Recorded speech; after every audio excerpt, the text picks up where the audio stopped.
에게 말씀하십니다. 아멘. 아멘.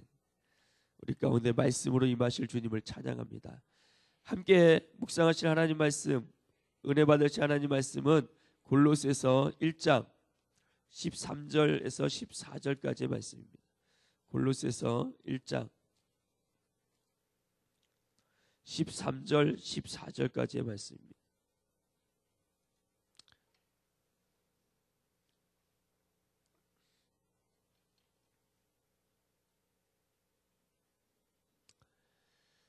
골로새서 1장 13절 14절 신약 324쪽에 있습니다. 함께 말씀을 두 구절이기에 함께 한 목소리로 읽겠는데 우리 중고등학생들도 목사님을 뚫어지게 쳐다봐 주세요. 목사님이 다른 거 부탁하지 않습니다. 네, 저를 그냥 뚫어지게 쳐다봐 주면 됩니다. 네. 계속해서 봐줄 수 있죠? 봐줄 수 있나요? 봐줄 수 있죠? 네, 약속한 거예요. 네. 자, 1장 13절 14절 같이 읽겠습니다. 시작. 그가 우리를 흑암의 권세에서 건져내사 그의 사랑의 아들의 나라로 옮기셨으니 그 아들 안에서 우리가 속량 곧 죄사함을 얻었도다. 아멘. 오늘 함께 읽은 본문 말씀을 배경으로 그새 또 고개가 내려가네. 절 보세요. 네, 뭐 쓰는 거 아니죠? 네, 쓸 필요 없습니다. 저를 그냥 봐주시면 됩니다. 오늘 함께 읽은 본문 말씀을 배경으로 하나님 나라의 새터민이라는 제목으로 함께 하나님 말씀 나누려고 합니다.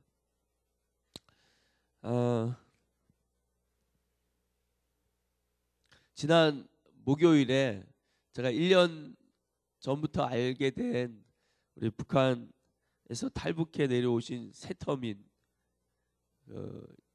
이사 예배를 부탁을 해서 그곳에 가서 말씀을 전하게 되었습니다. 어떤 말씀을 전하면 좋을까 기도할 때 하나님께서 주신 말씀이 오늘 본문의 말씀이었습니다. 하나님께서 우리를 흑암의 권세에서 건져내사 그 사랑의 아들의 나라로 옮기셨다. 이 말씀하신 것처럼 새터민을 잘 설명하는 것이 없을 것 같다는 생각을 하게 되었습니다. 여러분, 북한의 상황을 가끔 뉴스를 통해서 우리가 듣게 됩니다. 그래서 우리는 그곳의 상황이 다 어쩐지를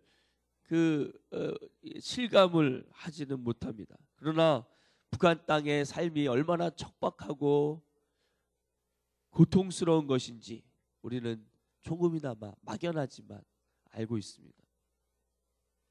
먹을 것이 없는 기근이 너무 오래되어서 어떤 곳에서는 자기 자식을 잡아서 먹었다라고 하는 끔찍한 소식이 있기도 합니다. 이렇게 추운 겨울날에는 북쪽은 얼마나 추운지 모릅니다. 요즘은 스마트폰이 있어서요. 제가 평양, 신의주 그리고 북쪽에 있는 해산시 쳐봤는데 다 나오더라고요. 오늘 아침 순천시가 영상 2도였습니다. 평양은 영하 6도였습니다. 여기를 보세요. 약속했는데 또 고개를 쳐박고 있어. 그렇지. 너도 모르는 순간에 그렇게 되는 거야, 그렇지? 그거 치우지 않으면 압수하는 거 알지? 해산시는 영하 18도였습니다. 우리 이 대한민국처럼 도시가스가 들어와서 난방이 잘 되는 그런 시설이 아닙니다. 옷을 두껍게 오리털 파카로 입고 있는 그런 좋은 옷들을 입고 있지도 못합니다. 결국 그런 추위와 기근 속에서 어떻게든지 살아보겠다고 탈북하는 탈북자들이 많이 있습니다. 그 가운데서도 많은 사람들이 추위와 기근 속에서 죽어가는 이야기를 듣게 되어집니다. 몇 년 전에 나온 영화였지만 크로스라고 하는 영화를 통해서 우리는 북한 땅의 실상을 조금이나마 그 영화를 통해서 보게 되기도 했었습니다. 서울에서 차로 2시간이면 평양까지 다다릅니다. 그렇게 가까운 곳에 있으면서도 이렇게 문화적으로 경제적으로 큰 차이를 남한과 보이게 되는 이유는 한마디로 그곳이 흑암의 권세 아래 놓여져 있기 때문입니다. 김일성, 김정일, 김정은으로 이어지는 김씨 세습 왕조와 같은, 조선시대가 이씨 왕조 아닙니까? 북한은 김씨가 세습하는 왕조와 같은 그런, 한마디로 흑암의 권세 아래 놓여져 있는 나라라고 말할 수 있을 것입니다. 바로 그곳에서 하나님의 은혜로 탈북해서 자유 대한민국의 품 안에 살고 있는 그 새터민 가정에 제가 이사 예배 말씀으로 오늘 본문보다 더 좋은 말씀이 없겠다 생각이 되어진 것입니다. 저는 그분들에게 말씀을 전하면서 오늘 본문에서 말씀하고 있는 것처럼 하나님께서 옮기셨다 라고 하는 하나님의 주권적인 인도하심에 대해서 말씀을 드렸습니다. 내가 원해서 혹은 누군가 좋은 분들의 도움을 통해서 이 자유 대한민국에 들어온 것이 아니라, 물론 주변에 돕는 사람들의 손길이 많이 있었습니다.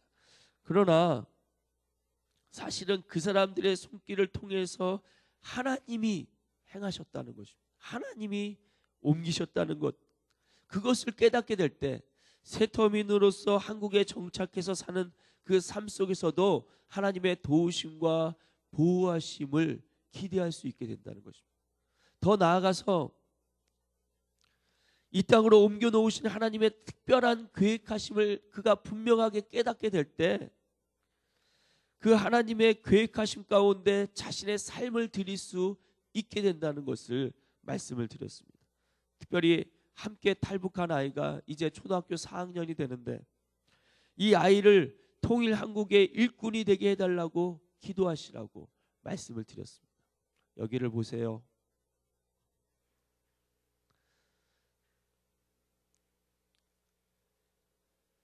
그 아이는 6살 때 탈북을 해서 북한의 상황에 대해서 기억이 긴가민가 어렴풋이 납니다. 그래서 이 땅에서 이제 겨우 기초수급자 정도의 삶을 살고 있는 이것이 얼마나 값진 것인지를 잘 모릅니다. 아니, 전혀 모르지는 않습니다.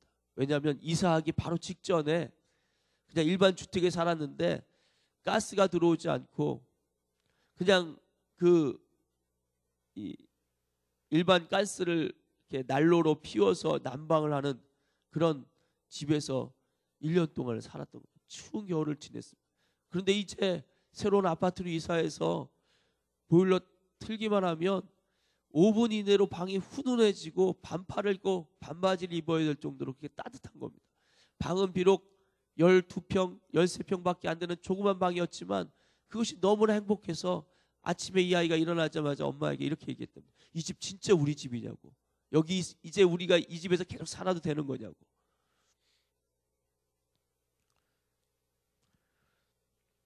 말씀을 준비하면서, 그리고 그 말씀을 우리 새터민들에게 이사 예배로 말씀을 전하면서 이런 생각이 들었습니다.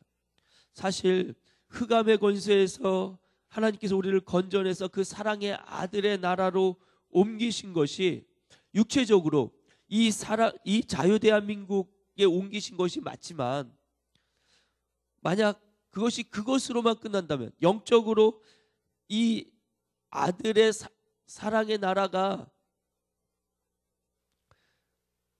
하나님의 나라가 아니라면 이 말씀이, 이 골로새서 1장의 13절 14절 말씀이 그들에게 아무 유익이 없을 것이라고 생각했습니다. 육체적으로는 자유 대한민국의 새터민으로 있지만 이제 진짜 하나님께서 그 아들의 사랑의 나라로 옮기신 그 나라는 하나님의 나라라는 것을 그들에게 말씀을 드렸습니다. 북한을 탈출해서 자유 대한민국에 살게 되었지만 하나님께서 결국은 예수 그리스도를 통해서 선포된 하나님의 나라에 들어와 살게 하셨다는 사실을 오늘 이 말씀은, 이 골로새서 1장 13절 14절 말씀은 우리에게 의미하고 있는 것입니다.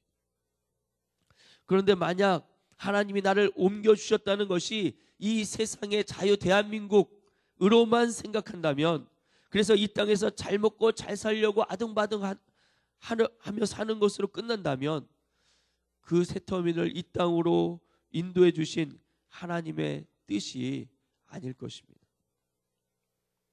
대한민국이 자유를 보장하고 있고 북한보다는 훨씬 경제적으로 풍요를 누리고 살고 있기는 하지만 자유 대한민국이 오늘 성경에서 말씀하시는 그 사랑의 아들의 나라라고 말할 수 있을까요? 그럴 수 있습니까? 어떻게 생각하십니까? 그 사랑의 아들의 나라가 이 자유 대한민국일까요? 왜 대답을 못 하십니까? 어떻게 생각하십니까? 당연히 절대 그렇지 않죠. 만약 이 대한민국이 하나님 나라, 천국이라고 누군가 말하는 사람이 있다면 그 사람은 정신병자이거나 아니면 이단 종파일 것입니다. 자유 대한민국이 절대 하나님 나라가 아니라고 한다면 이 말씀은 오늘 우리에게도 주시는 말씀이 됩니다. 그리고 우리도 이 세상을 떠나 영적인 하나님 나라의 세터민들이라고 하는 사실을 깨닫게 되는 것입니다. 육체적인 황량함과 공고함의 그 북한을 생각해 본다면 하나님께서 우리를 흑암의 권세에서 건져내사 라는 말씀의 의미를 조금은 우리가 이해하게 될 것입니다. 그리스도인들에게 왜 삶의 기쁨이 없고 감사가 사라지게 될까요? 그것은 내가 흑암의 권세에서 건져내심을 받았다는 사실을 잘 모르고 있기 때문입니다. 진정한 감사와 기쁨이 없는 그리스도인들은 참된 삶의 변화도 경험하기 어렵습니다. 교회는 다니지만 예수님을 믿는 사람이 아닐 가능성도 아주 높습니다. 2014년 교회학교의 표를 이렇게 정했습니다. 따라 한번 해볼까요? 교회 다니는 사람이 아니라 예수 믿는 사람이 되자. 교회 다니는 사람이 아니라 예수 믿는 사람이 되자. 여러분, 교회 다니는 사람이 100% 예수 믿는 사람들일까요? 제가 우리 교회학교를 봤을 때는 그럴 것 같지가 않습니다. 그냥 엄마 손에 이끌려서 엄마 등살에 밀려서 그렇게 오고 있는 친구들입니다. 예수 믿는 게 아니에요. 이 아이들에게는 이 시간이 고역입니다. 저 얼굴을 보십시오. 고통스러운 얼굴입니다. 온몸이 웃을 일이 아닌데 진짜 심각하거든요, 쟤네들에게는. 저도 그렇게 생각했었습니다. 고등학교만 졸업해봐라. 대학 다니는 순간부터 자유다. 내 마음대로다. 그런 시간도 좀 경험을 해보긴 해야 됩니다. 그래서 인생의 바닥을 쳐봐야지 북한 땅과 같은 고통과 고난의 시간을 좀 경험해봐야지 내가 새 터미널이라도 하나님 나라에 들어와 사는 게 낫겠다. 이렇게 생각이 들기도 하는 것 같습니다. 올해부터는 말씀이 끝나고 꼭 소그룹 성경 공부 시간을 갖도록 강조하고 있습니다. 왜냐하면 사람이 거듭나는 것은 썩지 않을 하나님의 말씀으로 말미암는다는 그 말씀을 저는 믿기 때문입니다. 오늘도 예배를 마치고 나면 선생님들과 학생들은 꼭 소그룹 성경 공부 모임을 하도록 우리 부모님들이 협조해 주시길 부탁드립니다. 약 20분 정도 좀 소요가 됩니다. 1월 한 달간의 주제가 정말 죄인입니까? 입니다. 1월 한 달 동안 우리는 죄인이다. 이것만 강조합니다. 우리가 흑암의 권세 아래에서 어떤 사람이었고 어떤 형편에 있었는가를 말씀을 통해서 공부하는 것입니다. 죄가 무엇이고 어떻게 시작되었는지, 그리고 나는 왜 죄를 짓게 되는지를 다루고 있습니다. 궁금하신 분들은 인터넷 홈페이지 교회학교 게시판에 자료들이 올라가고 있습니다. 그것에 자료를 받아보시고 혹시 아이가 교회학교 참석을 못했다면 아이와 함께 집에서 신앙적인 대화를 나누는 것에 도움을 받으실 수도 있다고 생각이 됩니다.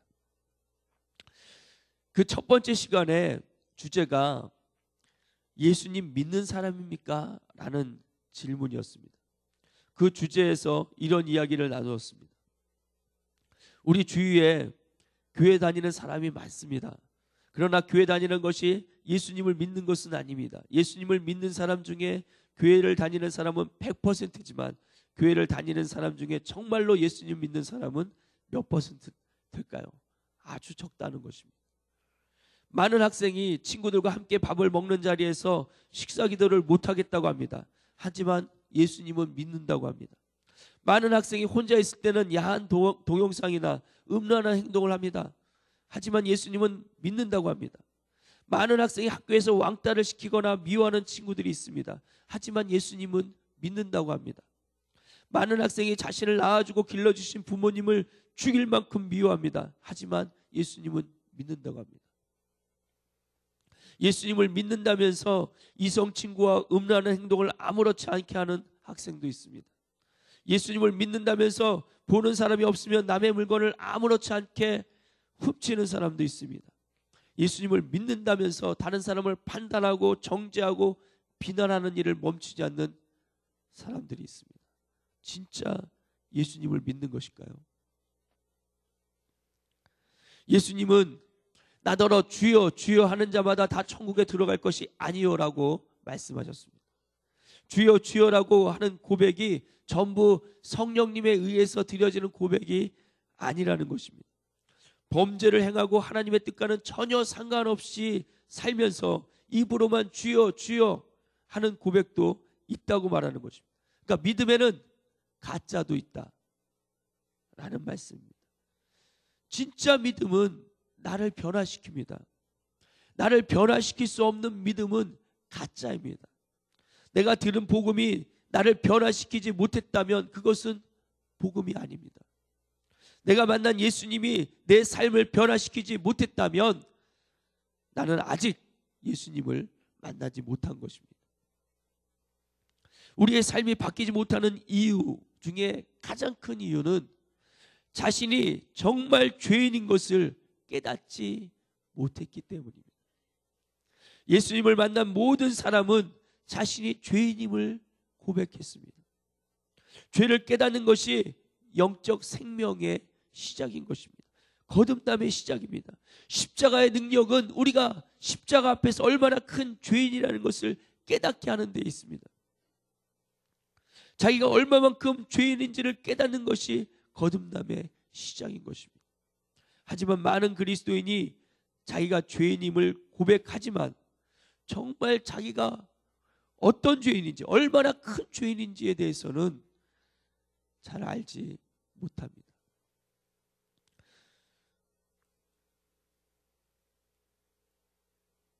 우리는 예수님이 육신의 옷을 입고 이 땅에 오셔야 할 만큼의 죄인입니다.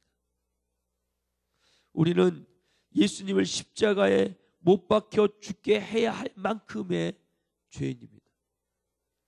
우리가 받아야 될 그 죄에 대한 심판은 하나님이신 예수님께서 십자가에서 자신의 몸을 찢고 피를 쏟으시까지 받으신 그 고통이 우리가 죄로 말미암아 받아야 될 심판의 내용입니다.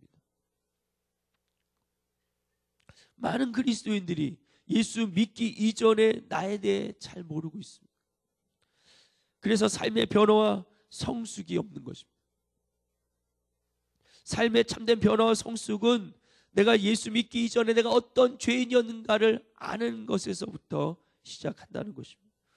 하나님께서 우리를 흑암의 권세에서 건져내셔서 그의 사랑의 아들의 나라로 옮기셨다고 했는데 흑암의 권세 아래에서 살던 시기를 잘 모르고 있는 것입니다. 예수님을 알고 믿게 되기 이전에 나를 잘 모르는 것, 그것이 신앙생활의 맹점이 될 수 있다는 것입니다. 그러나 우리는 하나님의 말씀을 통해서 예수님 믿기 이전에 나의 모습에 대해서 알 수 있습니다. 하나님의 말씀은 영이십니다. 하나님의 말씀이 영이라는 것은 그 말씀을 통해서 영이신 하나님을 만날 수 있다는 것입니다. 말씀을 이해하고 그 말씀을 믿음으로 받아들이는 사람에게는 그래서 영의 눈이 뜨여지게 되는 것입니다. 말씀을 통해서 성경을 깨닫고 영의 눈을 뜨게 된다는 것입니다. 영의 눈을 뜨게 되면 죄 가운데 있던 자신의 실체를 볼 수 있게 됩니다. 성령께서 우리의 실체를 보게 하신다는 것입니다.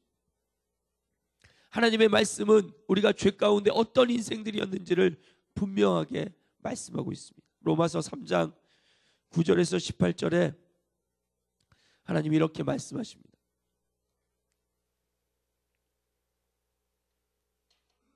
그러면 어떠하냐? 우리는 나으냐? 결코 아니라 유대인이나 헬라인이나 다 죄 아래에 있다고 우리가 이미 선언하였느니라. 기록된 바 의인은 없나니 하나도 없으며 깨닫는 자도 없고 하나님을 찾는 자도 없고 다 치우쳐 함께 무익하게 되고 선을 행하는 자는 없나니 하나도 없도다. 그들의 목구멍은 열린 무덤이요 그 혀로는 속임을 일삼으며 그 입술에는 독사의 독이 있고 그 입에는 저주와 악독이 가득하고 그 발은 피 흘리는 데 빠른지라.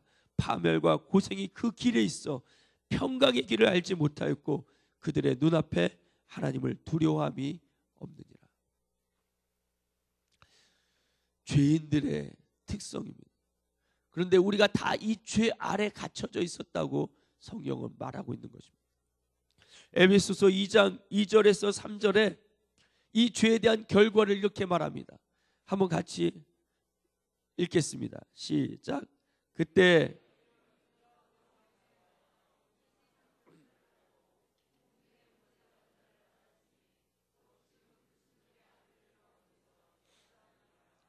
전에는 우리도 다 그 가운데서 우리 육체의 욕심을 따라 지내며 육체와 마음이 원하는 것을 하여 다른 이들과 같이 본질상 진노의 자녀였다. 본질상 진노의 자녀, 하나님의 진노의 대상들이었습니다. 그것이 우리의 모습이었다는 것입니다.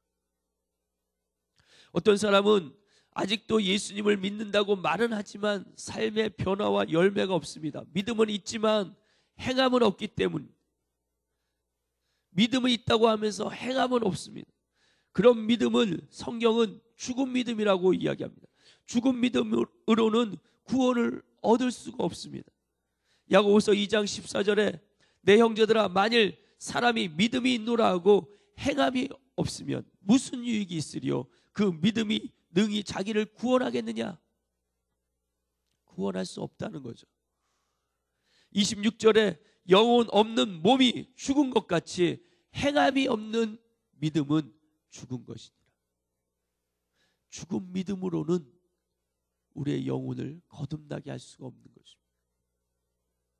어떤 사람들은 예수님을 믿고 구원을 얻었고 삶의 변화도 조금은 경험하고 있다고 말합니다. 그런데 믿음대로 행하려고 하는데 그것이 너무 어렵다고 말하기도 합니다. 예수 믿고 사는 것이 너무 어렵다는 것입니다. 그러나 이분들도 영의 눈을 떠서 죄 가운데 있었던, 흑암의 권세 아래에 있었던 자신의 실체를 보아야 합니다. 그것 가운데 임할 하나님의 심판과 고통이 얼마나 크고 두려운 것이었는지를 보아야 한다는 것입니다. 그렇지 않으면 광야의 이스라엘 백성들처럼 문제와 어려움을 만날 때마다 불평과 원망을 쏟아놓게 됩니다. 그들에게는 광야의 훈련이 전혀 유익되지 못했습니다. 애굽의 노예 생활에서 구원하신 그 구원의 하나님을 기뻐하고 또 그렇게 구원하신 하나님의 하나님께서 신실하게 이 광야를 지나 약속과 비전의 땅 가나안에 들어가게 하실 것이라는 것을 신뢰하지 못한 것입니다. 그렇게 신앙생활을 하니 신앙생활이 너무 어렵고 힘들기만 하는 것입니다. 저는 요즘 과학적인 지식을 조금만 이용해도 우리가 얼마나 광대한 세상 가운데 살고 있는가를 자주 묵상하고 있습니다.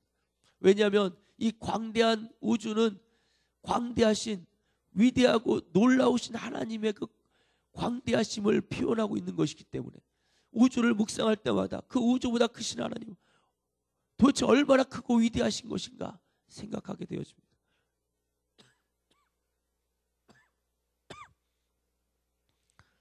과학적인 지식을 조금만 이용해도 우리는 얼마나 놀라운 세상에 살고 있는가를 깨닫게 됩니다. 제가 지구의 자전속도와 공전속도 말씀드렸나요? 지구의 자전속도가 얼마라고요? 까먹었습니다. 시속 1700km. 여기 서울에서 북경까지 한 약 1800km 떨어져 있다고 그러는데 비행기로 2시간 걸린다고 말씀드렸습니다. 비행기가 날아가는 속도의 2배 빠른 속도로 지구가 자전하고 있다는 거죠. 지구의 공전 속도는요, 지구의 자전 속도보다 약 60배 빠릅니다. 분당 1800km로 속도로 달리고 있어요. 그러니까 시속은 거기다 60을 곱해야 되잖아요. 얼마나 빠른 속도로 공전하고 있습니까? 근데 우리는 그것을 느끼지 못하니까 그 속도감을 알지 못하고 그냥 평안하게 지내는 것처럼 보여집니다. 지구는 태양은 지구의 109배. 고개를 들어. 힘들지? 힘든 거 아는데 내가 아까 부탁했잖아. 날 좀 봐줘. 알았지? 날 좀 봐주세요.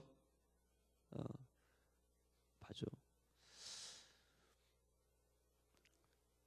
그 태양보다 더 1900배 큰 별이 존재한다고. 야, 이 우주는 얼마나 광대한 것인가. 이 우주는 얼마나 놀라운 것인가. 우리가 과학적인 지식을 통해서도 새로운 세계에 대해서 조금이나마 알게 되는 그 광대함과 광대함에 대해서 놀라게 되는 그런 마음을 갖게 됩니다. 우리가 성경의 말씀에 영의 눈이 조금씩 열리기 시작하면 우리는 위대하시고 광대하신 하나님의 세계 속에 살고 있다는 사실을 깨닫게 될 것입니다. 우리의 눈이 열려서 우리의 과거와 현재와 미래가 보이기 시작하게 될 것입니다. 여러분, 성경의 말씀을 통하여서 우리의 영의 눈이 열려서 살아가는 것과 그렇지 않고 살아가는 것은 삶의 질적인 차이를 가져오게 됩니다. 예수님을 믿는 하나님의 백성들은 이 땅에서 하나님 나라의 새터민으로 살아가고 있다는 것을 말씀을 통해서 깨닫게 됩니다.